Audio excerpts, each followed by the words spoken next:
Everyone, well, I thought I would give you a summary update of the fleet in the tracker and also the weather projecting forward for another week. There's a lot going on at the moment. It's quite interesting, but before I do, I haven't actually had a good look yet this morning, but I want to go back and just show you the front page of the website just to make sure everyone's aware of what's going on. Hopefully this is going to work. Come on.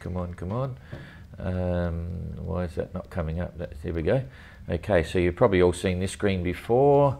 There's our countdown clock. If we scroll down from here, some people, sounds funny, but some people ask me questions and don't look like they're scrolling down. First thing you come to is all of the newsletters and thoughts, so you can click onto any of those. That's the last one from yesterday about Philippe and all the others there. There's a whole, there's a hell of a lot of them. Then we have the latest update. It's usually just a paragraph, just an opening page. We can drop that in really quickly. We try and update that every day, and if there's something happening, that'll be updated as it happens, every 2 or 3 hours or every hour, whatever. If you keep going down, you get to the Facebook, okay, so that's the video clip on Igor. We can just scroll down here, find out all the Facebook posts, so you don't even have to go to Facebook. You can read the bits and pieces. So that's that's about the launch of 2022 GGR coming up. This is the official Twitter site. So again, you can read all the Twitters here without actually going to Twitter. You can read all the short messages. Now, you've probably seen on Facebook the daily summary. We do it every night just before we go to bed. I get up here and Jane summarises for me. We're doing them in English and French now, so you don't have to go to Facebook. You can get it off the website and you can scroll down and read all the messages, but we also put them up onto Twitter as they come in. So we've got to get onto the emails and then drop them in. So you'll see them loaded into Twitter before we do the daily summary of the messages. So if you want to know the latest, you don't have to wait till the end of the day, wherever you are in the world. You can actually go to the website here and just read them off the Twitter box. This is our SoundCloud. You've probably all been listening to the phone conversation. Now there's a lot of people that aren't listening to these phone calls. We get between 1,000 and 400 people listening into each phone call. The numbers are down here. But I've got to say, following these phone calls, you actually get to hear the entrance. You can hear the emotion in their voice, whether they're happy, sad, indifferent. They'll tell you about what's going on. So the SoundCloud, all you've got to do is literally find one of these, click on it. This is Uku's, and you can listen to Uku's comment that week. And so I'm surprised, if I was watching the GGR, I'd be making sure I listen to all these when I get a spare moment, because they're quite cool. So then we come down to the next one. We've got a couple of things. We have a leaderboard here, but you get that off the tracker as well. We've got our Instagram photographs there as well, and a timeline of events that's just pretty general. If you want to contact us, you can actually contact us here, or that's subscribing to the email listing rather. Another way into all the skippers. You can see all the skippers here and find out what they're up to. So that's okay. And then when you come down here, you've got all clips and pics. This isn't just a promotion pic, this is a video. It's a really cool one.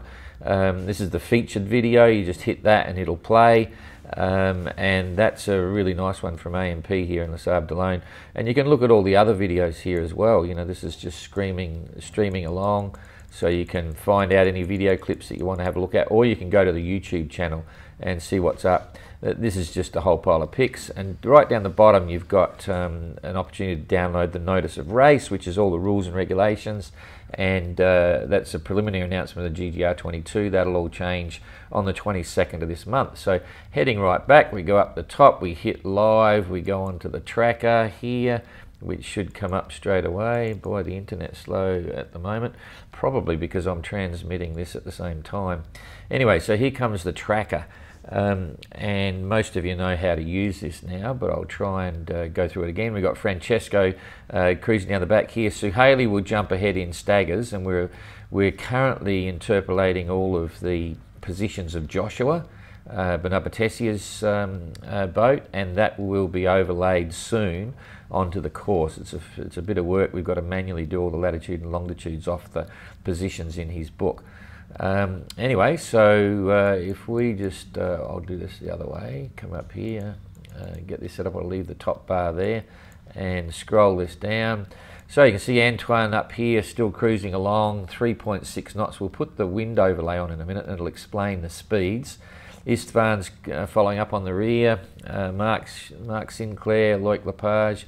We can basically see there's lots of funny things going on here. If I enlarge that, you'll see these guys in the middle of fleet. They're effectively falling into what should have been a big hole, which is that South Atlantic high, but it's been distorted. But there's no doubt these are the remnants of the South Atlantic high. Gregor and the guys coming around the backside here, and then of course all the interesting dramas with Mark Slatz coming up from the west, across from the west. Philippe, there's his little hiccup there where he first of all irreparably broke his wind vanes, so that was really the end of the race for him once that happened. And then shortly after he broke his wind vane, unfortunately, he snapped his tiller as well. Jean-Luc plodding along and now clearly in the lead. So we'll come up here, hit the wind toggle. And in fact, before I do that, just because we're dealing in space, there's a little one here called the toggle latitude and longitude grid. If I hit that, you've now got lats and longs. This is 20 degrees. That's the 0 meridian there for Greenwich. And if I scale this out, you'll see how some of this comes up. That's 10 degrees south. Here's the equator. Antoine's just gone across the equator. And you know, gives you a bit of a perspective. Cape Town, the fleet generally is now going to come across here and underneath Cape Town, heading to Hobart. This orange box is the southern limit. They're not allowed to go below 44 degrees south. As of interest, later today, probably in 3 or 4 hours, I'm going to do the question and answers that were supposed to be done yesterday on Saturday, but I had a bit of a rant yesterday about wind vanes, which was interesting. But I thought, geez, if I don't get these questions out of the way this weekend, we'll have a big backlog next week. So I'm going to, in about 3 or 4 hours, go through the Q&A on the GGR as well. So just coming back to this now, I'll zoom in a bit. Get it a bit bigger. Oh, that's probably a bit too big to explain what's going on. And then I'll drop the wind overlay in, hit that box there. I always prefer windy TY. It's all working. So this is now today's weather. It's real-time weather for now.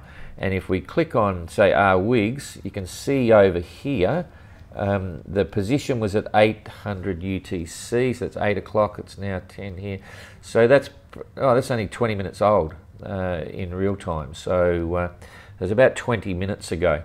And here you can see that's the first thing, you get this light blue area, bearing in mind we all know how the wind gradient works. If I come down here just to review this again, this is the color scale down the bottom here for wind strength. So if you've got like this here, that blue, that's the blue over here, that's 0 to 4 knots. These numbers here are all in knots.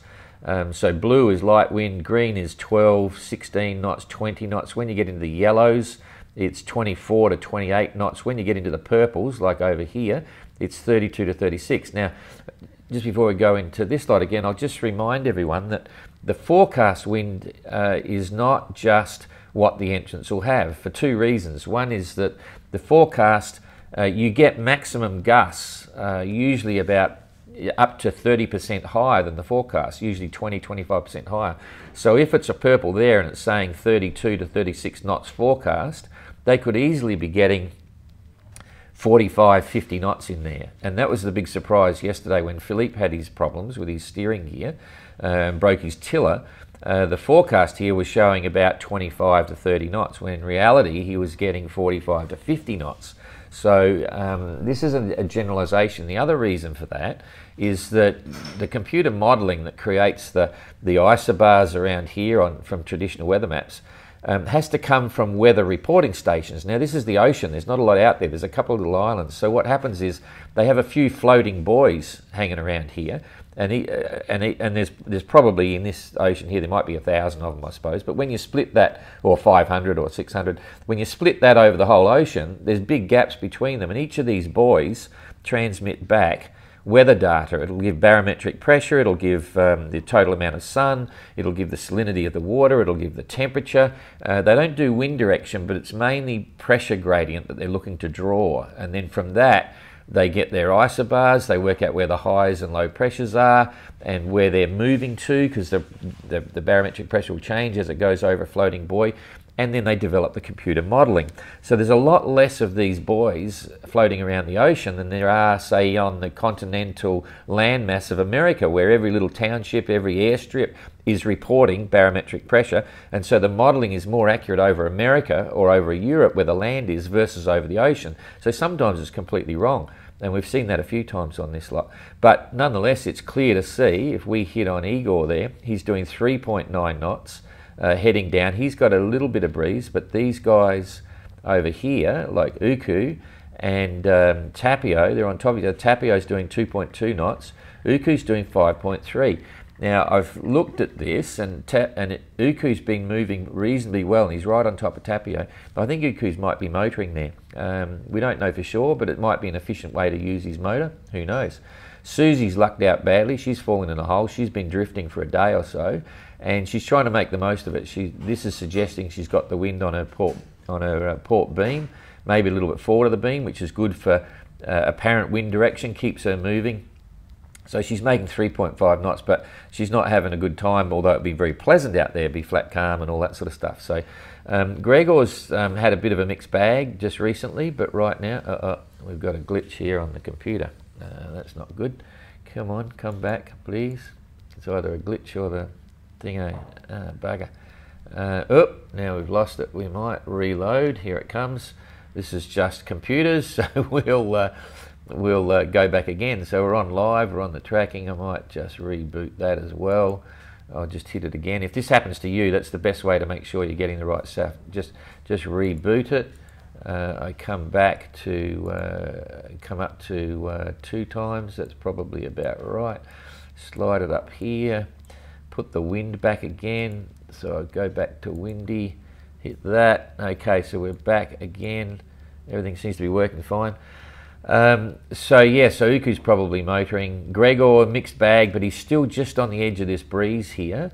And remembering this is now, it's going to change. We'll look at the forward forecast later. He's doing 5 knots with the wind on his port beam, and he's just outside this hole. Abolish is looking good, but he's doing 6.6 knots. Loic, 5.5 knots. They've got wind in through here. You can see that. Poor old Mark Slat's up the back there. Well, he's doing 5 knots, so that's not bad, but it's showing a little less wind here at the moment. And as I say, Istvan should be, he's doing 5 knots. He's got a good breeze on the port beam. So they're all trucking along. Now, Mark Slat's at the moment, 4.1 knots. He's probably pushing to windward, and there's a fair bit of wind there. So he's got an option. He could tack the other way, but he'd be coming down south, and he doesn't want to go there yet. And he's probably got a good forecast, I'm not sure, because you'll see what's going to happen in the next 24 hours. Jean-Luc, plenty of breeze right now, 4.8 knots, and I think he's going slow because of the sea state and the wind. There'll be quite a sea going there. He's going to windward. You can see it's well forward of the beam, so not making a lot of speed, but he's still heading in the right direction, because if we look over here, there's Cape Town. This is the waypoint on the imaginary course that all the VMGs are getting measured on, and he's wanting to come down here, so he's holding his own. So lots of interesting stuff there. Now, here's the good part, and I think most of you know how to do this now. This area here is where we look at the wind forecasting. All right, so I'll move that across there a little bit. You can still see Cape Town. So at the moment, it's showing 12th of August at 8 o'clock UTC. If I put my cursor on that, click it, and slide it across, see the time's moving forward. I'm going to go to 800, there it is, 800, so that's 20, boom, that's 900 on the 13th. 20, see the wind just changed?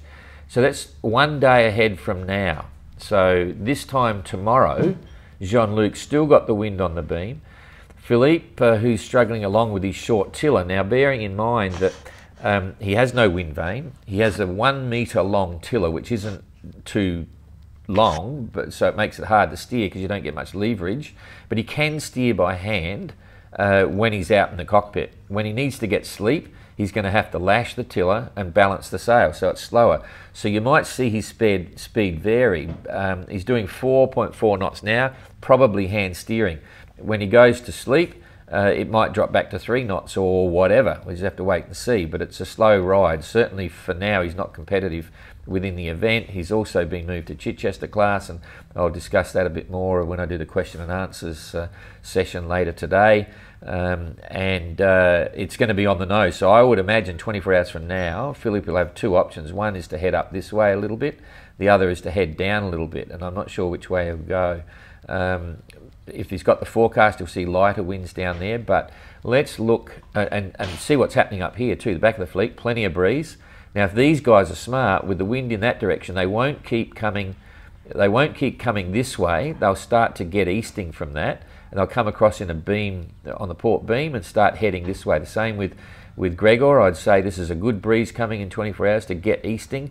Mark Slats has got it on the nose there. He might decide to come down here south or southeast. He might tack over, because if he holds starboard tack, he's going to be going north. He won't want to be doing that, I don't think, so you'll probably see him tack over. Susie, not looking good. She's still going to have light winds, so she's not expecting to go fast yet. The other guys, still right on the edge. These guys are losing out. And if you look now at Wig, bearing him, he's only doing 0.2 of a knot. But tomorrow he'll get a bit more breeze, and you'll see him take off again down here. So that's not too bad. So let's go ahead another day.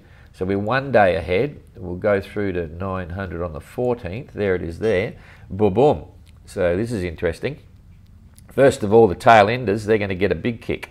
That's plenty of breeze all in the right direction to start heading east. They'll all start going. You see Susie will have breeze.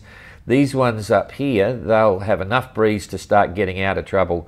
But where do they go? I'm not sure. They'll probably head south again. And you can still see this lighter area. That's traditionally, it'd be a lot lighter and a lot bigger, but that is the remnants or the general impression of this South Atlantic high where there is no wind. So coming down the west, not bad for these guys. They're going to start going underneath it and so on. Gets tricky over here because Jean-Luc will be wanting to go down, but he'll hold his position and try and stay up in this breeze until we find out what happens here. And usually what happens is there's often a low wind area here that moves very slowly all the way across the coast. Jean-Luc's the other side of it now. He'll have to push through this somehow, but let's see what happens on the third day. That's the 14th. So if we go up to 9 o'clock on the, well, it's 12 o'clock on the 15th, it's still there, right? So if he's getting good forecasts, he'll probably think, I've got to stay the other side of it and go this way. Okay, that's the 15th, so that's 3 days ahead. What's going to happen on the 4th day? So we'll go through one more time to the 16th. So there's 8 o'clock on the 16th. He might be through it by then. Who knows? It's getting a long way across. Certainly these guys don't want to be left behind in this low, but by then, if they're lucky, they'll be down here, and you know, they're still going to have challenges. So it's very messy still, very complicated, very tricky. Nothing's easy, and we've got to assume that this forecasting is about right. Usually windy TY is pretty good, and you know, I think what you're seeing here is the way it'll play out. So let's just, before I sign off from this, we'll just go to the animation. I love doing this. This is great. So if you click onto that, remembering this one here is the speed of the animation. If I go, that's neutral. If I go back to negative, I can actually reverse all the boats if I wanted to. I go there. See, the boats are actually starting to go backwards now. But when you go backwards, they show it at night. But we want to go forward. So I'm going to push the speed. That's the speed. And I want it to be reasonably fast. Let's see. So the date, that's the 12th of, that's today. So, okay, so there's where they are. I'll come back to real world weather. So I'll bring this weather right back so we've got today's weather. We can't take the weather back on this, unfortunately, so you can't match the weather with the animation that I'm about to do, but we'll try and get a few of them in here. And I'm going pretty fast. Now this is the slider that takes you back to a certain date. So that one there says 12th of August, 800 UTC, because that was the last position on there. As I'm sliding this back, if you watch that, so that's the 10th, 9th, 8th, 7th, so we'll go back 12 days, 7 days, so that's the 5th. So we're now on the 5th, and let's just hit that. Oh, come on, what's going on here? Okay, so I didn't get that right. I speed it up, it moves around a bit. Here they come. You'll see them coming down. This is when they had a reasonable breeze. They're all tracking together. coming across. Jean-Luc and Philippe Peche having a great race. Mark coming across from the west here, all looking good, and slowly they're separating here. Philippe's about to have his dramas. This is on the 9th, so they're separating a bit, pushing the weather. On the 10th, about there, his wind vane broke. It's there, and then he lost his steering, and he's going across, whereas Jean-Luc just keeps going normally and being so. So anyhow, so you can play with that animation. On the leaderboard now, we just hit that. Leaderboard comes out. Philippe is missing, of course, because he's gone into the Chichester class. He did, when he reported to us on the emergency phone, tell us what's going on. He then advised us that he was going to ring his partner, and he didn't care about the rules. He knows the ramifications, so that took him into the Chichester class. And then he made the phone call to outside the rules. So Jean-Luc is, as of today, showing a clear leader. Average VMG, that's towards the mark, and that mark is that little dot over in Cape Town here. And then Mark Slats is pushing along. VMG about 4.3, but that's going to get better now because he's going to be aimed at the target if the wind lets him. Uku's coming next, and so on down the line. Francesco's joined our weekly phone chats now, and we'll see how we go. So that's it. We can drop that back, or just remembering you can get your social media stuff here as well, the little tweets, different people commenting on different things. So that's the Twitter tweets coming in there, and that's it. So sometime this afternoon we'll look at the 3 or 4 hours or something. We'll do the question answers, but this is challenging in here for the middle guys. They've got a distinct lack of wind. The guys coming around from the west have got solid breezes, so they'll keep moving well. Up the front, they're going to have some headwinds. They'll slow down a bit, and they've got to work out how to get around that high off Cape Town. So you can enjoy all that this week, and you can see there's going to be some complications still with the weather coming forward. Fortunately, no huge winds yet, but we won't be far away from them. Thanks a lot. See you later.